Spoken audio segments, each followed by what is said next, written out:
स्वामी राम सुखदास जी ज्ञान के माध्यम से जो ज्ञान की प्राप्ति करवा रहे हैं वो बड़ी विरल है। हम एक एक शब्द को समझेंगे तो हमारे ज्ञान पिपासा भी शांत होगी। ज्ञान पिपासा शांत होते होते हमारे अंदर बहुत कुछ बदलाव ला रहती है।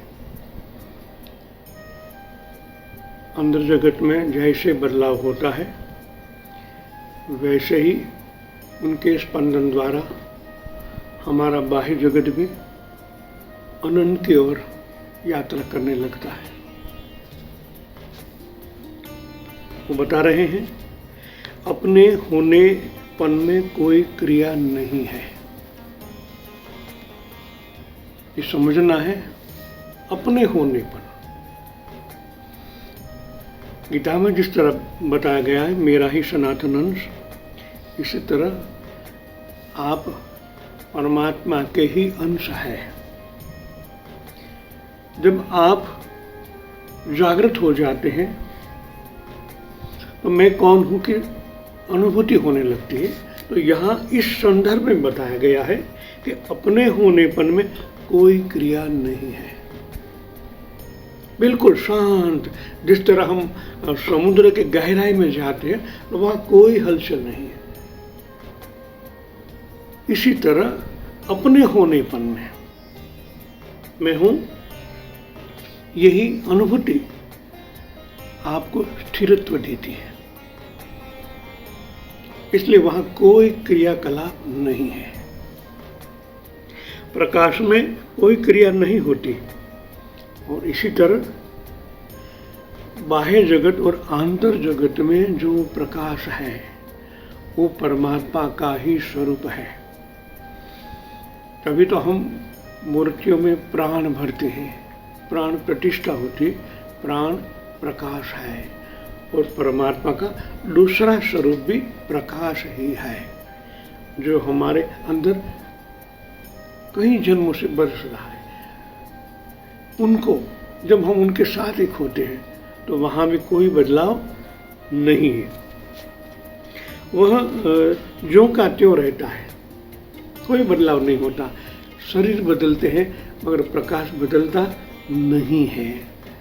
बदलता क्या है? जो प्रकाश के ऊपर जीवात्मा के जो कर्म है इनके हिसाब से हमको ऐसा लगता है कि बदलाव आया। हकीकत में प्रकाश में न हम में कोई बदलाव नहीं आता। जिस तरह गुजरात में कहा जांजवा के जल दूर से दिखता है मगर नजदीक जाओ तो नहीं होता है। इसी तरह ऐसा हमें महसूस होता है कि प्रकाश बदल रहा है, प्रकाश नहीं बदल रहा है। प्रकाश के साथ जो जुड़ा हुआ जगत है उनके जो स्पंदन है उनके हिसाब से स्पंदन के भी तरंग होते हैं। जब हमारी तरंग ऊपर दृष्टि जाती है तो हमें ऐसा लगता है कि प्रकाश में बदलाव है, हकीकत में नहीं है। हमारे आने जाने से प्रकाश में कोई फर्क नहीं पड़ता। हमारे मतलब मन बुद्धि से तो अहंकार, इस जो चार है वो आने जाना उनके साथ रहता है। उनमें चित्त तो है, चिति है, मगर मन बुद्धि और अहंकार इसमें बदलाव होता ही रहता है। और बदलाव भी इस तरह होता है कि जैसे जैसे आप जगत में अवतरित होते हो, आपके कर्म अनुसार प्रकृति आपको नया प्लेटफॉर्म देती है, नया प्लेटफॉर्म बनाती है और हमारे जो कर्म है भुगतने पड़ते, इसलिए वहाँ बदलाव जैसा लगता है। आत्म तत्व यानी प्रकाश तो वही रहता है। उनके ऊपर के आवरण के हिसाब से आपको अलग अलग शरीर मिलता है, अलग अलग माँ बाप से लेके सब कुछ बदल जाता है। अपने होनेपन में और ज्ञान में कोई फर्क नहीं पड़ता।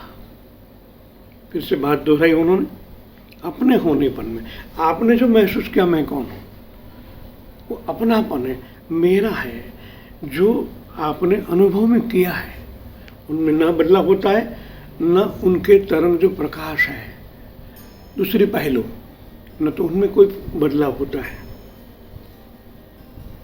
जागृत में भाव को और सुषुप्ति में अभाव को, दोनों को आप जानते हैं।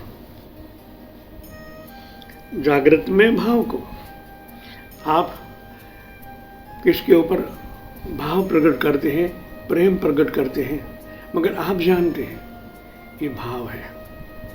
मगर जैसे सुषुप्ति में, कारण जगत में आप प्रवेश करते, वहाँ सुषुप्ति, वहाँ कोई हलचल नहीं है, वहाँ भी कोई बदलाव नहीं है।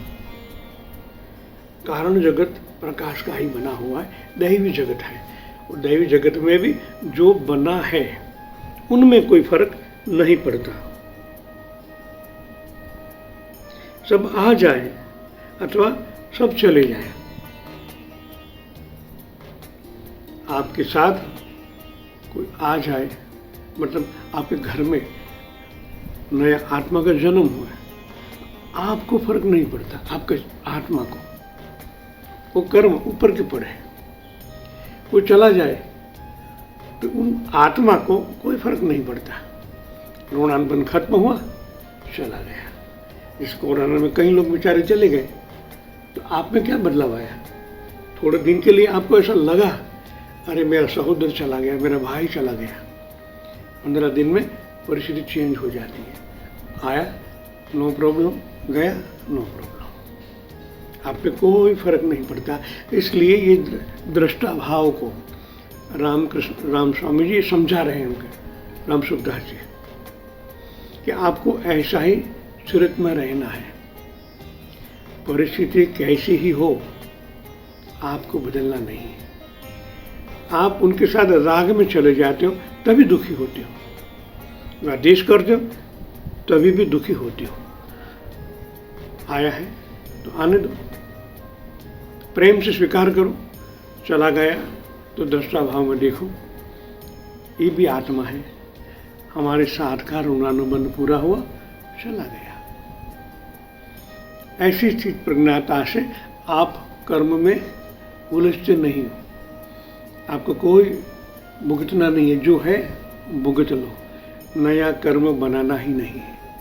किसी के साथ ज़्यादा राग भी नहीं करना है, या द्वेष भी नहीं करना है। दृष्टाभाव साक्षी पर देखो, प्रेम से ही देखो, तो वो भी चेतन है, आप भी चेतन है। ऐसा सोचो कि अच्छा हुआ, इनके विचार के कर्म तो कट गए।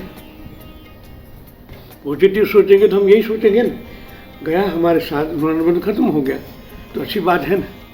इतने थे, इसमें तो इसने कट गए उनके, तो हम उनको और भी पावर दे रहे, और भी कुछ हो, जल्दी समाप्त हो जाए, ये जीव मुक्त हो जाए। हम उनके पास रोएंगे, ककलाहट करेंगे तो क्या होगा? उनको जो स्पीड है वो कम हो जाएगी, उनको पीछे मुड़ने का मन होगा, क्योंकि आपके स्पंदन को टच कर रहे हैं। बहुत गलत बात है, किसी के जाने के बाद रोना धोना बहुत गलत है। आप नए जन्म में जा रहा है, उनको रोक रहे हो। ज्ञान से देखो तो यही होता है, ये मेरा था, ये मेरा था, उनको पकड़ रखते हो। अरे भाई, ये जैसे खत्म हुआ, नया जन्म तैयार है, तो आप उनको क्यों रोक रहे हो? सत्य तो ज्ञान से देखे, गया तो कोई बात नहीं, अच्छी बात है, उनके विचार के कर्म कट गए, और हमें और भी पावर देना है। जो जगह जा रहा है वहाँ उनके लिए सुलभ हो, अच्छा हो, सुंदर हो, जल्दी से उनके और भी कर्म कट जाए।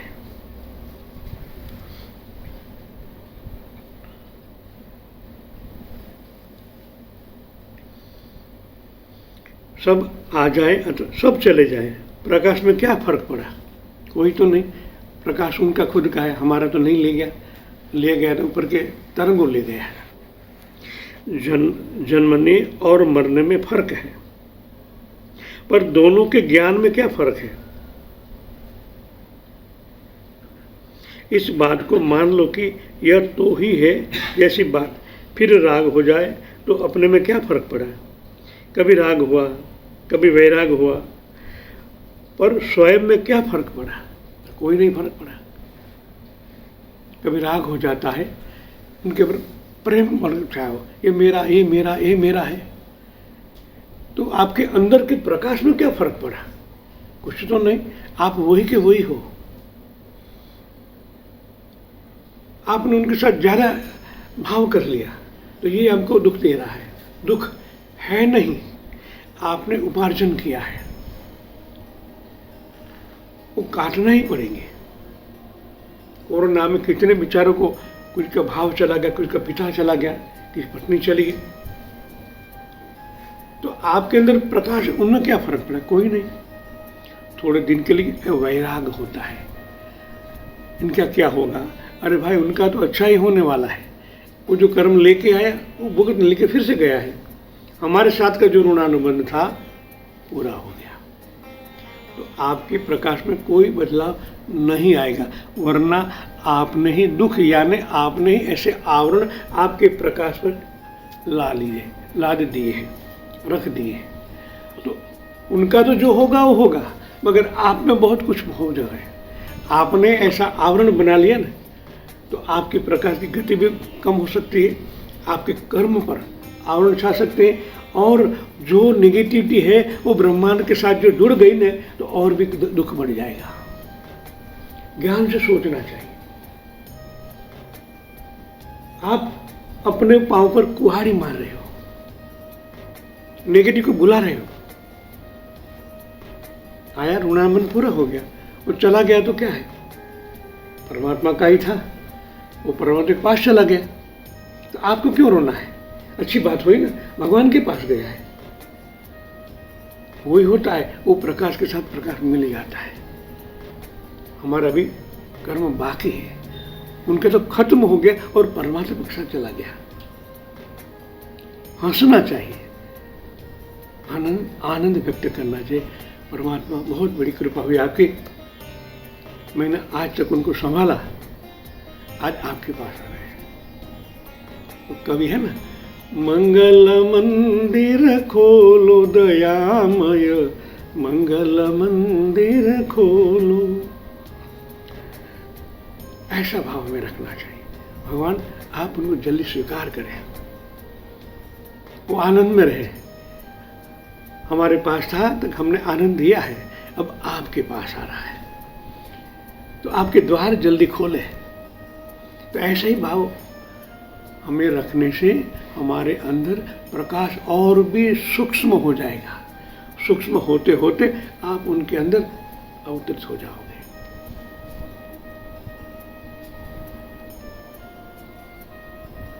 और यही तत्व ज्ञान है, इसमें स्थित होना ही जीवन मुक्ति है। आया ना, वही बात कही, इनमें स्थिर होना ही जीवन मुक्ति है।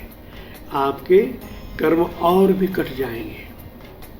भगवान ने गीता में कहा ना, तू मेरी शरण में आ। कैसा भी पापी हो, भगवान उनको स्वीकार करते हैं। जैसे प्रकाश में आ जाता है, अंधेरा कट जाता है, अज्ञान चला जाता है। कैसा भी पापी हो, भगवान प्रकाशमय है। जैसे उनके पास जाते हैं, अंधेरा कट जाता है, अज्ञान कट जाता है, पाप जल कट जाते हैं, सब कुछ निर्मल हो जाता है। तो हम भी इस तरह की यात्रा करेंगे तत्व से। ये तत्व की बात निराली है, और ये बात करने से आपके अंदर जो प्रकाश है वो भी पतला होता होता शून्य में आप इतने डीप में चले जाओगे, जीवन आपका मुक्त हो जाएगा। जय सच्चिदानंद।